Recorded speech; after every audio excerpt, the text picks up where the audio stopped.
Okay guys, I'm here with my truck doing a little update. I guess I didn't do a full view of the truck, so let me do that, show you what it looks like. There you go.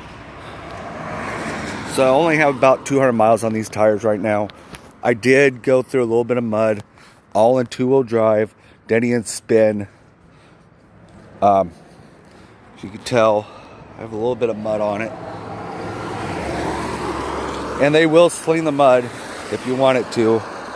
I didn't even try, and I got a little bit of mud, you know, there, a little bit down the side here. Sorry, my truck's dirty, you know. And this was not even trying, you know. You can still see a little bit of the knobs. And I have spun the tires. You can tell that it's wet. They do fine as long as you don't push on the gas very hard. I mean, it's a V8. It's easy to spin them. Even on a 33, I have plenty of power.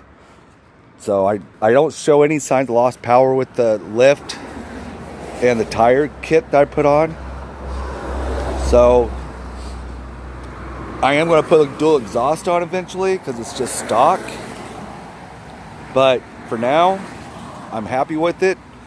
Love these tires. For under 150 bucks a tire, can't go wrong with the 10-ply and 3-ply sidewall. They're designed for mud, snow, pretty much anything you want to throw at it, sand. I'm running 35 pounds of pressure. They recommend 60, but I was watching videos. The guy had 60 pounds and he was cupping.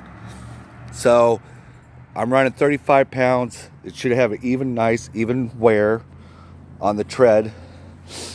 I was watching another video. A guy was running 35 pounds, didn't have a problem. They're running, excuse me, they're wearing really nice and even. So, anyways, a little update, guys and gals. If you're looking for a decent mud train tire that's not going to kill your budget, I highly recommend the Thunder Track Grip mud trains. Great tire, low howl. I can't say enough about them. They're just a great all-around tire. Okay, I'll keep you updated.